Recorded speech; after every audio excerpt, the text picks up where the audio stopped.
믿음의 주요 온전케 하시니 예수를 바라보자. 사랑하는 하나님, 예수 그리스도 외에는 온전한 길, 생명의 길, 영생의 길, 참된 길이 없음을 저희가 기억하고 오늘도 한순간도 주님을 향하여 눈을 떼지 않고 주님만 바라보고 십자가의 주님, 부활의 주님만 의지하며 믿음으로 나아가게 도와주시옵소서. 생명의 길로 나아갈 줄 믿습니다. 새로운 피조물로 나아가게 될 줄 믿습니다. 우리 안에 계신 예수만 증거되도록 인도하여 주시옵소서. 주만을 온전히 의지하오며 살아계신 예수 그리스도의 이름으로 간절히 기도드리옵나이다. 아멘. 하루를 열어주신 주님을 찬양하며 주님 앞에 우리 주 안에 있는 나에게 딴 근심 있으랴 함께 370장 찬양 드리도록 하겠습니다. 주 안에 있는 나에게 난 근심이 있으랴 십자가 밑에 나가 내 짐을 풀었네 아멘 주님을 찬송하면서 할렐루야 할렐루야 내 앞길 멀고 험해도 나 주님만 따라가리 아멘 그 두려움이 변하여 내 기도 되었고 전날의 한숨 변하여 내 노래 되었네. 주님을 찬송하면서 할렐루야 할렐루야 내 앞길 멀고 험해도 나 주님만 따라가리 내 주는 자비하셔서 늘 함께 계시고 내 궁핍함을 아시고 늘 채워주시네 아멘 주님을 찬송하면서 할렐루야 할렐루야 내 앞길 멀고 험해도 나 주님만 따라가리 내 주와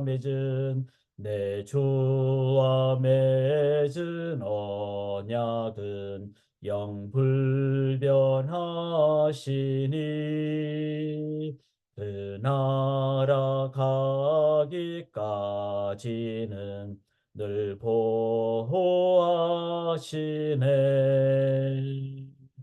주님을 찬송하면서 할렐루야 할렐루야 내 앞길 멀고 험해도 나 주님만 따라가리. 아멘.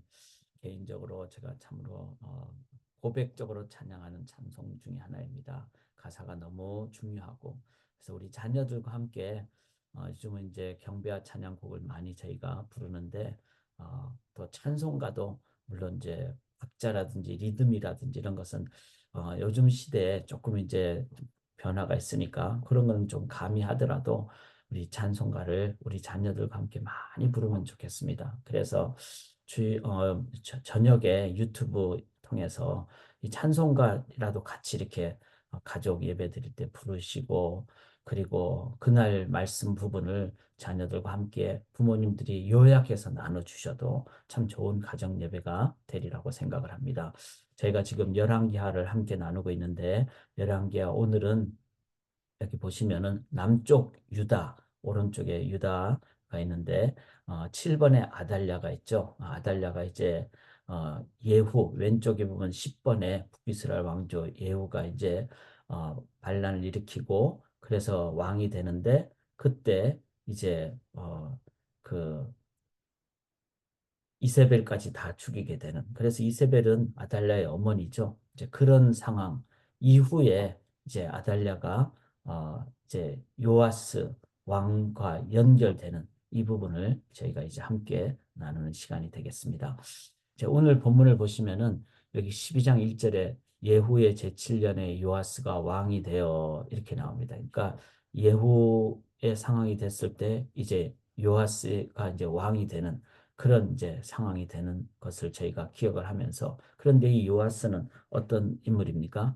이 아달랴라는 이제 그 자기 이제 어머니가 되겠죠. 그러니까 후궁이 이제 자기 어머니지만 이제 그 어떤 계보상으로는 자기 어머니, 그 요아스가 이제는 아달랴가 다 죽이게 되죠. 그 죽이게 되는데 한 살 때 이제 여호세바라는 자기 이복 누나에 의해서, 또 이복 누나인 여호세바와 그의 남편이 누군가 하면 12장 2절에 나오는 제사장 여호야다입니다. 그래서 이 여호세바가 이제 왕자들을 다 죽이죠. 아달랴가 다 죽였을 때 딱 한 명, 그 한 살 된 자기 이복 동생 요아스를 이제 다 고호를 해서 성전에서 6년 동안 몰래 숨어서 기르게 됩니다. 왜냐하면 자기의 남편이 제사장이기에 이제 그 제사장의 어떤 도움을 받아서 7살이 될 때까지. 저는 어제 이 말씀을 묵상을 하고, 제가 토요일, 주일, 월요일에도 말씀을 묵상을 나누고 글로 우리 교회 홈페이지에 싣게 됩니다. 그래서 여러분들이 개인적으로 하루도 빠짐없이 말씀 묵상을 하시되 우리가 함께 줌으로 하지 못하는 토, 일, 월은 개인적으로 묵상을 하시고, 또 제가 홈페이지에 올려드리는 그 묵상 나눔을 또 참조도 하시고, 그렇게 해서 연결을 하시고 매일 말씀 붙잡고 나아가시는 우리가 되면 좋겠습니다. 그래서 어제 나는 그 내용 중에 참 저는 묵상하면서, 인간이 보기에는 이제 그 다윗 왕가가 정말 다 끝나는 것처럼 보이잖아요.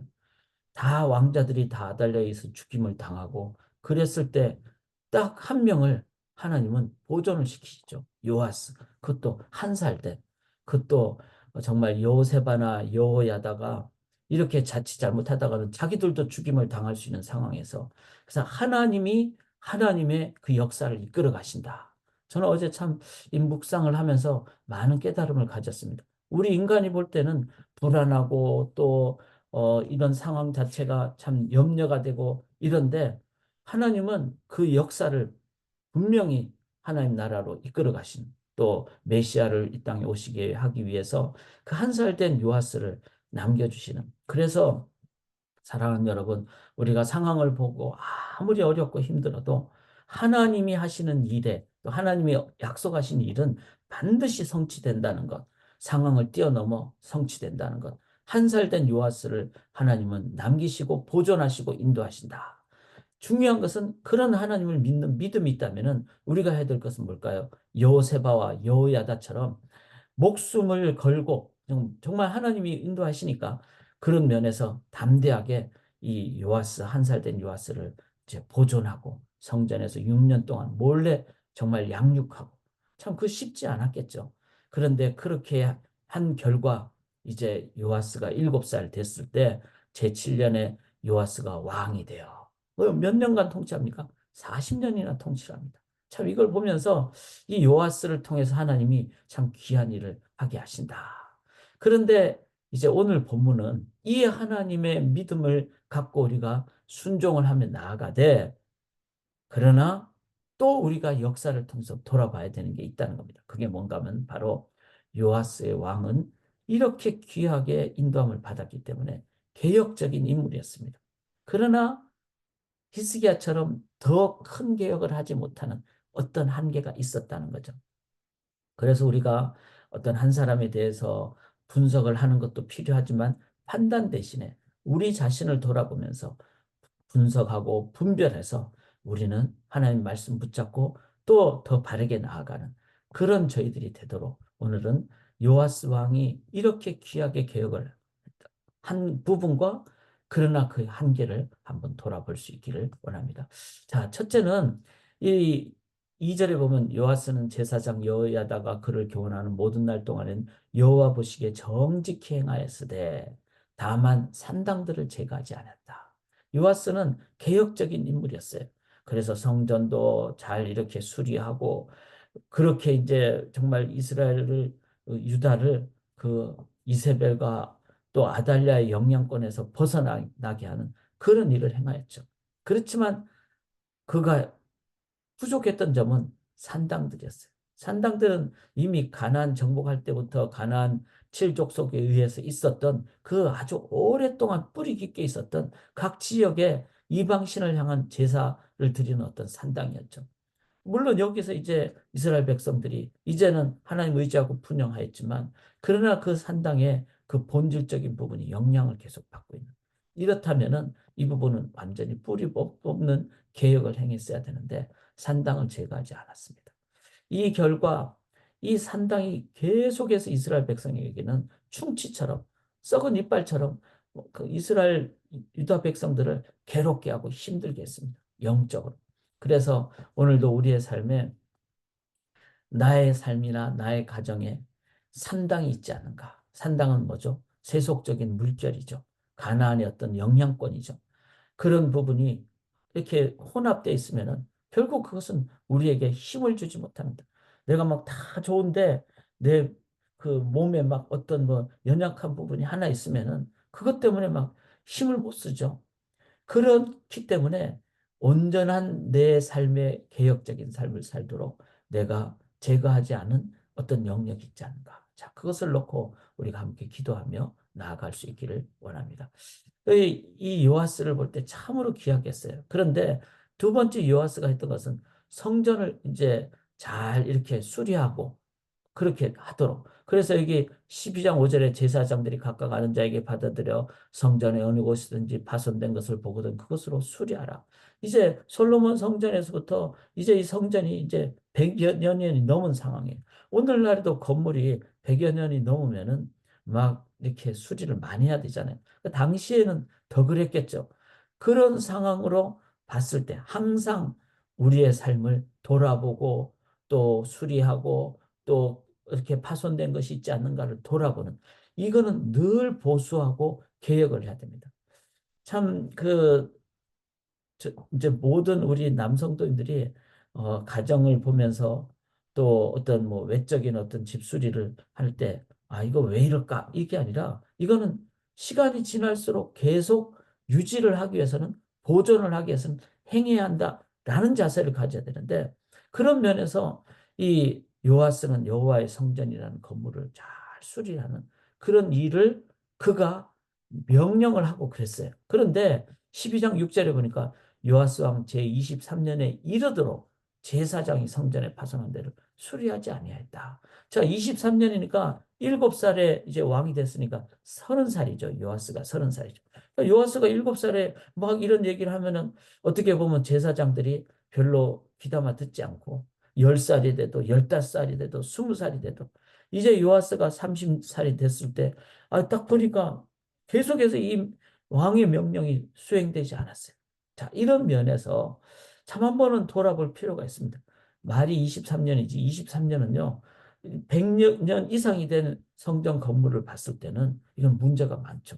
수리는 빨리 할수록 좋고 그래야지 더 큰 문제가 생기지 않는 그런 상황입니다. 자, 외적 건물을 넘어서 이 속에는 뭐가 있습니까? 성전 수리를 하지 못한 영적인 나태함도 있고 또 영적으로 그 게으름도 있고 이렇다는 거죠.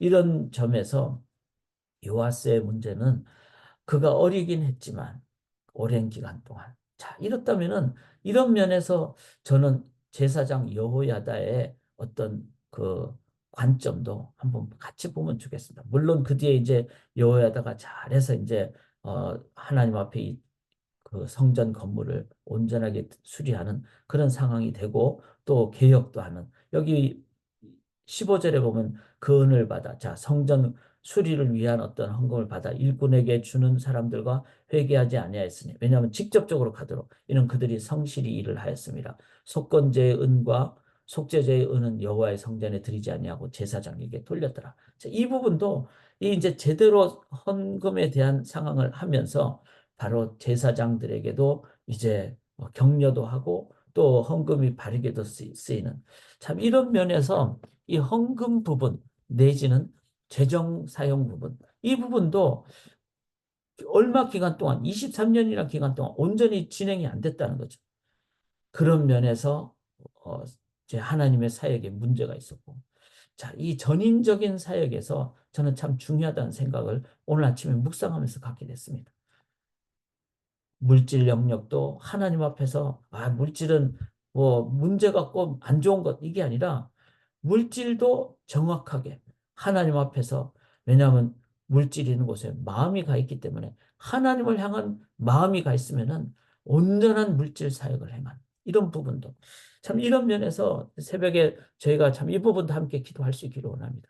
많은 이제 이세권 교회 영어권이 따로 독립을 하고 이런 경우가 많잖아요. 그런 경우에 이세들의 어떤 삶에는 물질 부분의 어떤 부분이 너무, 소위 말해서 이제 실용주의나 세속적인 부분이 많아서 헌금이 제대로 되지 않는 어려움이 있다고 합니다. 또 1세들은 일단 그런 거 있잖아요. 막 기복 신앙이 좀 있어서 하나님께 헌금 많이 드리면 된다고 하는데 그것이 잘못 사용되는 경우도 많죠.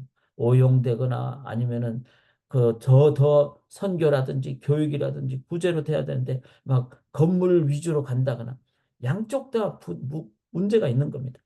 올바른 신앙적인 재정 관리를 하고 교육을 행함으로 바르게 쓰고 또 이세권을 넘어서 우리 자녀 세대에도 더 풍성하게 하나님의 이 물질이 하나님 앞에 올려드려지고 바르게 사용되는, 자, 그런 면에서 요하스의 이런 부분은 23년 동안 이런 부분에 부족함이 있었다.